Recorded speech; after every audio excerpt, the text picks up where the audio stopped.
కీర్తన గ్రంథం 147:14 నీ సరిహద్దులలో సమాధానం కలుగుజేవాడు ఆయనే, మంచి గోధుమలతో నేను తృప్తిపరచువాడు ఆయన. ఈ వాగ్దానం మనందరి పట్ల నెరవేరును గాక. ఆమేన్.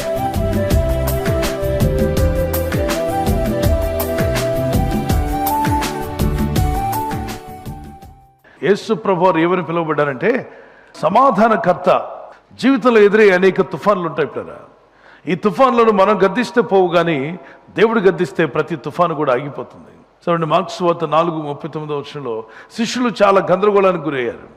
యేసు ప్రభు ఉండగానే ఆ పడవలో నావలో చాలా మంది ఇబ్బంది పడ్డారు, కలవరపడ్డారు, భయపడిపోయారు. మరణ భయం వారికి వచ్చేసింది. ఇక మనం చనిపోతాము, ఇక మనం బ్రతకలేము, ఈ పరిస్థితి ఇక మన జీవితాన్ని నాశనం చేస్తుంది, ఆ సిచ్యువేషన్లో ఇక మేము నాశనమే అయిపోతాము అనేటువంటి ఒక పాయింట్కి వచ్చేసారు. యేసయ్య ప్రయాణం చేసే ధోని చాలా చిన్నది, అంటే పెద్ద ధోనులు కూడా ఉన్నాయి అక్కడ. పెద్ద ధోనిలో అందరూ వెళ్ళిపోయారు. యేసు ప్రభు వారికి ఆ శిష్యులకు దొరికిన ధోని ఎంత అంటే చాలా చిన్న ధోనే. చిన్న ధోనిలో కూడా ప్రభు అడ్జస్ట్ అయ్యాడు. మనము అన్నిటికీ పెద్దవే కోరుకోకూడదు. జీవితంలో కొన్ని చిన్న చిన్న విషయాలు కూడా దేవుడు మనకిస్తే సంతోషించాలి. ప్రతీది పెద్దదే కావాలి, అన్నిట్లో మేము పెద్దవారుగా ఉండాలని ఆశపడడం కంటే తగ్గించుకోవడం కూడా నేర్చుకోవాలి. మనం చిన్న దాంట్లో కూడా అడ్జస్ట్మెంట్ అవ్వాలి. చిన్న మందా భయపడకమంటాడు ప్రభు. చిన్న కుటుంబమా, జీవితం చాలా చిన్నదా, జీవితమే చాలా ఇబ్బందిగా చిన్నగా ఉందా, అనేక కష్టాలు బాధలు ఇబ్బందులు నీకు ఉండొచ్చు, కానీ ఈ వాక్యం మాత్రం మర్చిపోవద్దు. ఆ చిన్న దూరం మీద అంత పెద్ద తుఫాను వచ్చి పడితే అది ఎలా తట్టుకుంటుంది చెప్పండి? తట్టుకోలేదు.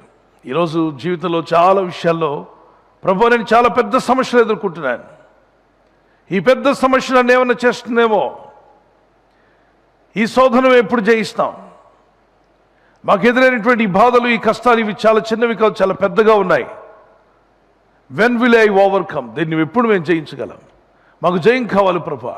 మరి ధోని అన్నప్పుడు అది బ్రతుకున్నాం అనుకోండి, మీ ఇల్లు అనుకోండి, మన సంఘం అనుకోండి, మన పరిచయం అనుకోండి, మీ కుటుంబం అనుకోండి. నిండిపోవడం దేనితో అంటే అలలతో అన్నప్పుడు రకరకాల సమస్యలతో, శోధనలతో, బాధలతో నిండిపోయావా? ధోని నీళ్లతో నిండినట్టుగా మీ బ్రతుకు బాధలతో నిండిపోయిందా?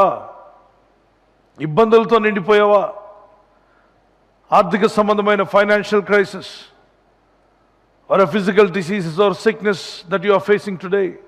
ఈరోజు నువ్వు ఎదుర్కొంటున్న సమస్య ఏదైనా నీ ఇండ్లంతటి నింపివేసినట్టుగా ముందుకు వెళ్ళలేని పరిస్థితి నీకు ఎదురైందా? ఇదే సిచ్యువేషన్ మీ మనసులోకి రానివ్వండి. 36లో చిన్న ధోనిలో బయలుదేరిన యేసు ప్రభువారు వెళ్తున్న నావకు పెద్ద తుఫాను ఎదురై అది మొత్తం నీళ్లతో నిండిపోయినప్పుడు వారు నశించిపోతామని ఏడ్చారు. ఆయన ధోని అమరమున తలగడ మీద తలవాల్చుకొని నిద్రించుచుండెను. ఇంత పెద్ద తుఫానులో కూడా నిద్రపోతున్నాడు నా యేసయ్య. అశాంతితో ఉన్నటువంటి అందరూ కలవరంతో, భయంతో, మరణ భయంతో ఉంటుండగా ఆయనకి నిద్ర ఎలా పట్టింది? ధోని కిందకు పైకి ఇలా కొట్టుకుంటున్నప్పుడు ఆయన అమరమున తలవాల్చి ఏం చేస్తున్నాడు? నిద్రిస్తున్నాడు. అంటే అర్థం ఏంటి? వీళ్ళని పరీక్షిస్తున్నాడు. ఎవరిని? పేతురు, యోహాను, యాకోబులు గొప్ప వీర లెవెల్లో స్వార్థ చేశారు కదా, వీళ్ళు సువార్థికులు కదా, యేసు ప్రభు రక్షిస్తాడు, దేవుడు రక్షకుడు అని చెప్పారు కదా. ఇప్పుడు వాళ్ళ ప్రసంగానికి ఒక పరీక్ష. దేవుడు రక్షించగలడు అని చెప్పిన వారికి ఒక పరీక్ష ఎదురైంది. ఈ పరీక్షలో వీళ్ళు నిలుస్తారా పడిపోతారా తెలుసుకుందామని ప్రభు అమరమున తలవాల్చుకొని మౌనంగా ఉన్నాడు. కొన్నిసార్లు జీవితంలో పరీక్షలు ఎదురవుతాయి.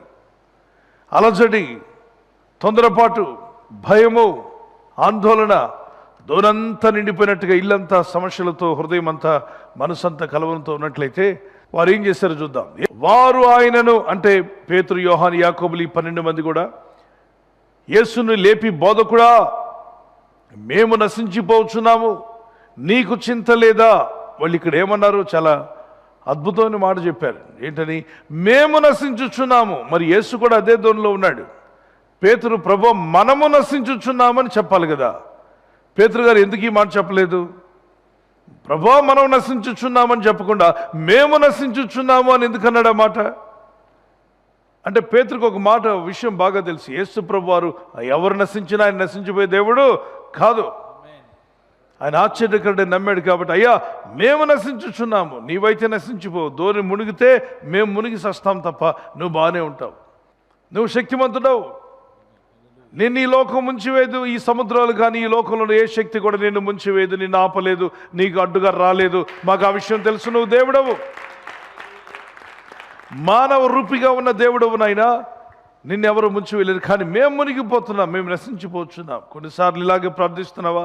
ప్రభు, మా పరిస్థితి నశించిపోతున్నట్టుగా ఉంది, మేము దిగజారిపోయాం, మేము కృంగిపోయాం, మేము మునిగిపోతున్నాం, మమ్మల్ని లేవనెత్తేవారు లేరు. Who will help us? We're sinking in problems. Who will rise up? Cry out to God. నీకు చింత లేదా అన్నప్పుడు ప్రభు ఏం చెప్పారో చూద్దాం. 39వ వచనంలో, అందుకు ఆయన లేచి, అంటే ప్రభు వెంటనే, వీళ్ళు ప్రార్థన చేశారు, మేము నశించిపోతున్నాం ప్రభు అని. వెంటనే ప్రభు లేచాడు. లేచిన వెంటనే ఏం చేశాడు అంటే వీళ్ళ ప్రార్థనకు జవాబు. అయ్యా మేము నశించిపోతున్నాం ప్రభు అని ఏడ్చినందుకు జవాబు. ఆ వెంటనే ఆన్సర్ ఎలా వచ్చిందో చూద్దాం. అందుకు ఆయన లేచి గాలిని గద్దించి నిశ్శబ్దమై ఊరుకుండమని సముద్రముతో చెప్పగా గాలి అణిగి మిక్కిలి నిమ్మలమాయెను. Praise the lord. Be silence అని అంటే ఎవరిని? సముద్రాన్ని, గాలిని. మీరు బయటికి వెళ్ళి గాలి వచ్చినప్పుడు బీ సైలెన్స్ అనండి, నోర్మీ అంటది. నువ్వు సైలెన్స్ అంటే నేను సైలెన్స్ అవుతానని. కానీ ప్రభు గద్దిస్తే వెంటనే సముద్రం వినది. మనం గద్దిస్తే కుక్క పిల్ల కూడా సరిగా మాట్లాడదు. 3 సార్లు చెప్పాలి సిట్ సిట్ సిట్ అని. కానీ ప్రభు గద్దించిన వెంటనే గాలి ఆయన మాట విన్నది, సముద్రం ఆయన మాట విన్నది, అలలు ఆయన మాట విన్నాయి, వరద నీరు లాంటిది ఆ యొక్క కెరటాలు కూడా ఆయన మాట విన్నాయి. ప్రభు వారిని చూస్తున్నాడు. మీ విశ్వాసం ఎక్కడ అనండి ఒకసారి. ఇది ప్రశ్నించుకోండి ఎవరికి వారు. Where is your faith? మీ విశ్వాసం ఎక్కడ? మీ విశ్వాసం ఏమైపోయింది అని ప్రభు మనలందరూ కూడా ప్రశ్నిస్తున్నాడు ఈరోజు. సమస్యలు ఉన్నప్పుడు విశ్వాసాన్ని వదిలేస్తున్నావా? బాధలో ఉన్నప్పుడు విశ్వాసాన్ని విడిచిపెడుతున్నావా? బైబిల్లో రాయబడింది లూకా సువార్త 18 ఆఖరి వచనాల్లో, 8, 9, 10 వచనాల్లో, ఆయన మనిషి కుమారుడు తిరిగి వచ్చినప్పుడు భూమి మీద విశ్వాసమును కనుగొనునా. అంటే యేసు ప్రభు వారు సంఘాన్ని తీసుకువెళ్దామనే టైంలో చాలామంది విశ్వాసాన్ని కోల్పోతారట. చాలామంది ఇప్పటికే విశ్వాసాన్ని కోల్పోయారు. విశ్వాసం రగుల్చబడాలి. ప్రతి వ్యక్తిలో విశ్వాసం అది పురుకొల్పబడాలి. విశ్వాసాన్ని విడిచిపెట్టకండి. అంతవరకు కాపాడుకోవాల్సిందేంటి? బంగారమా, వెండా, విశ్వాసమా? విశ్వాసం. అంతవరకు ప్రతి ఒక్కరూ కాపాడుకోవాల్సిన విశ్వాసాన్ని. విశ్వాసం లేనప్పుడు జీవితం అంధకారంలోకి వెళ్ళిపోతున్నారు. క్రీస్తుతో ఉన్న ఆ కనెక్షన్ డిస్కనెక్ట్ అయిపోతుంది. ఆ తుఫాను రేగి సమాధానం లేకుండా చేసింది వారిని. అయినా ప్రభు లేచి ఒక్క మాటతో సమాధానపరిచాడు. మీ కుటుంబాల్లో సమాధానం లేకుండా ఉంటే సరిహద్దుల్లో సమాధానం ఇచ్చేవాడు ఆయనే. యోనాతాను జీవితంలో సమాధానం. మరి బైబిల్లో రాజులు ఎంతోమంది పాత నిబంధన కాలంలో రాజులు ఉంటారు. రాజుల కాలంలో గొప్ప సమాధానాన్ని దేవుడు వారికి దయచేశాడు. వారి సరిహద్దుల్లో దేవుని ఆశ్రయించినంతకాలం వారి సరిహద్దులో సమాధానం ఉంది. మీరున్న ప్రాంతంలో సమాధానం, మీరు చేసే పనిపాట్లలో సమాధానం, మీ ఉద్యోగంలో, మీరు చేస్తున్న వ్యాపారంలో మీకు సమాధానం ఉండాలి. మీరు చేస్తున్న కార్యక్రమాలన్నింటిలో కూడా దేవుడు మీకు గొప్ప సమాధానం దయచేయునుగాక. ఆమేన్. ఈరోజు మీ చుట్టూ కూడా అనేకమైన కెరటాలు, సుడిగుండాలు, సమస్యలు మిమ్మల్ని ఇబ్బంది పెట్టి మనశ్శాంతి లేకుండా చేస్తుంటే ప్రభు దగ్గర మొరపెట్టుకుందాం. మరి ఎంతమంది గొప్ప విశ్వాసం కలిగి ఉంటారో చేయొద్దండి. గొప్ప విశ్వాసం కలిగి ఉన్నప్పుడు సమాధానాన్ని పొందుకుంటారు. విశ్వాసం అనేది పెరగాలి. దాన్ని పెంచుకోవడానికి మీరు ప్రయత్నం చేయాలి. పిల్లల్లో కూడా పెద్దలు విశ్వాసాన్ని పెంచండి. నన్ను విశ్వసించి ప్రార్థించు. నేను దేవుడు రోజు రోజును అడుగు దేవుని దగ్గర ఏం కావాలో. పేపర్ మీద రాసుకోమనండి వాళ్ళకి ఏం కావాలో, వాళ్ళు ఏం చదవాలనుకుంటున్నారు, వాళ్ళు ఏం సాధించాలనుకుంటున్నారు.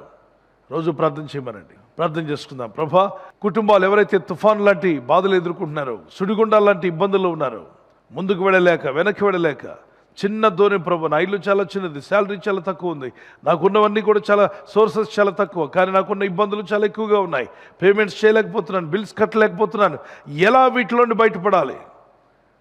నశించిపోతున్నాను అనకు, ప్రార్థన చేయి. ఆ చిన్న ధోనిలో ఉన్న పేతురు, యోహాను, యాకోబులను రక్షించిన దేవుడు నిన్ను, నీ కుటుంబాన్ని రక్షించబోతున్నాడు. రక్షణ మీ సొంత మగునుగాక. దేవుని సహాయం మీ ఇంటికి వచ్చునుగాక. మీ సరిహద్దుల్లో సమాధానము, మీ ఇంటికి నెమ్మది యేసు నామములో ఈ సమయంలో ప్రభు మీకు అనుగ్రహించునుగాక. ప్రార్థన చేద్దాం. చేతులు ప్రభు వైపు. తండ్రి, పరిశుద్ధమైన మా తండ్రి, ఈ విశ్వాసంతో ప్రార్థిస్తున్నాం నాయన. మా జీవితాల్లో ప్రభా నీ యందు నమ్మిక వచ్చిన మేము సమాధానం కలిగి జీవించాలి. తల్లులను పిల్లలను జ్ఞాపం చేసుకురండి, పెద్దలను జ్ఞాపం చేసుకురండి. ప్రతి ఒక్కరిని దర్శించము నాయన. వారిపై నీ ఆస్తమించమని వేడుకుంటున్నాం మా తండ్రి. నీ జ్ఞానం వీళ్ళకు వచ్చును గాక. పెద్దలారా ప్రార్థన చేద్దాం. ప్రభా, నా దోనె చిన్నది అయ్యా, నా ఇంట్లో ఉన్న సమస్యలు చాలా గొప్పగా ఉన్నాయి, వీటిని జయించడానికి మాకు సహాయం కావాలి. చిన్న దోనె పెద్ద తుఫాను అని రాయబడింది నాయన. చిన్న దోనెలో ఉన్న వారిని పెద్ద తుఫాను నుండి తప్పించావు ప్రభా. పెద్ద తుఫాను బారి నుండి వారిని విడిపించావు. మునిగిపోకుండా కాపాడిన మా తండ్రి, మా జీవితాలు కూడా మునిగిపోకుండా నువ్వు కాపాడగల శక్తిమంతుడావు. మునిగిపోకుండా నిలబెట్టగల శక్తిమంతుడా నీ నామములో ప్రార్థన చేస్తున్నాను. నీ ప్రజలను దర్శించండి ప్రభా. ఆత్మతో నింపము నాయన, శక్తితో నింపండి ప్రభా. ఈరోజు ప్రార్థించి ప్రయత్నించబోతున్న శంకుస్థాపన అయిన, గృహప్రవేశమైన, ఒక బిజినెస్ ప్రారంభిస్తున్నా, ఉద్యోగ ప్రారంభానికి వెళ్తున్నా, ఒక మంచి కార్యక్రమాన్ని ప్రారంభిస్తుండగా వారు చేస్తున్న ప్రయత్నాలు ఫలించలాగున మీ దూతలుగా ఆజ్ఞాపించండి. ఎవరైనా హాస్పిటల్లో ఉన్నా, ఐసీయూలో ఉన్నా ప్రభు, ఎవరైతే సీరియస్ కండిషన్లో ఉండి బాధపడుతున్నారో వారికి యేసు నామములో స్వస్థతను అనుగ్రహించండి. కృంగిపోయిన వారిని లేవనెత్తండి. మీ గాయపడిన హస్తమును చాపి వారికి ఉన్న సకల రోగాల నుండి విడుదల ఇచ్చేయి. వారిని లేపి నడిపించడాన్ని సాక్షులుగా నిలబెట్టుకోండి. ఈ ఉదయకాలం ప్రతి రోగి యేసు నామములో స్వస్థత నొందునుగాక. తండ్రి, ఈ దినం ఎవరైతే ప్రయాణమై వెళ్ళబోతున్నారో, అది రైలు మార్గమైన, ఆకాశ మార్గమైన, బస్సుల్లో, వాహనాల్లో ఎక్కడ ప్రయాణం చేస్తున్నా, రోడ్డు మార్గంలో ఏ వాహనంలో వారు ప్రయాణం చేస్తున్నా, నీ ప్రజలకు కాపాడే దూతలను పంపండి. యేసు క్రీస్తు నామములో అడుగుచున్నాం తండ్రి, ఆమేన్. ఈ కీర్తన పాడదాం మాతో కూడా కలిసి.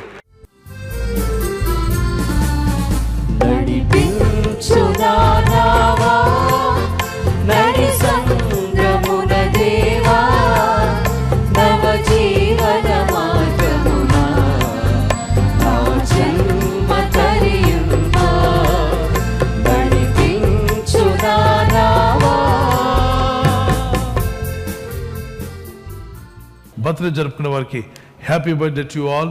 మే God bless you. Many more returns of the day. ప్రభు మిమ్మల్ని దీవించి దయాకిరీటం ధరింప చేయనుగాక. మీకు వాగ్దానం యెషయా 48:17 వచనం, నీవు నడవవలసిన త్రోవను నేను నడిపించుదును. Those who are celebrating birthday, this is the promise of God for you. He directs you in the way you should go. మీరు వెళ్లాల్సిన మార్గాన్ని దేవుడు మీకు డైరెక్ట్ చేసి నడిపించునుగాక. ఆమేన్. Praise the lord. మరి వెడ్డింగ్ యానివర్సరీ జరుపుకునే happy anniversary. Many more returns of the day. God bless you. ప్రభు రాకడ ఆలస్యమైతే మీరు silver jubilee, golden jubilee, platinum జరుపుకునే కృప కూడా దేవుడు మీకు దయచేయునుగాక. నేను మీకు ఖ్యాతిని, మంచి పేరును తెప్పించుదును. I will give you honour and praise. Zephaniah 3:20 వచనం. ఈ వాగ్దానాన్ని బట్టి దంపతులని మిమ్మల్ని దేవుడు దీవించి ఒకరి పట్ల ఒకరు ప్రేమానురాగాలు పెరిగినట్లు, love and affection may increase between husband and wife. Nothing in the world can come with you but show your love and affection. They will never forget. May God bless you.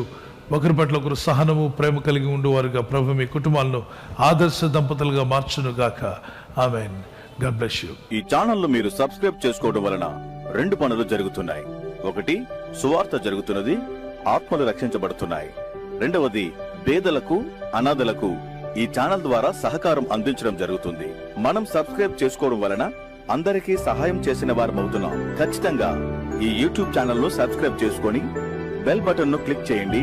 మీకు వెంటనే messages పంపబడతాయి.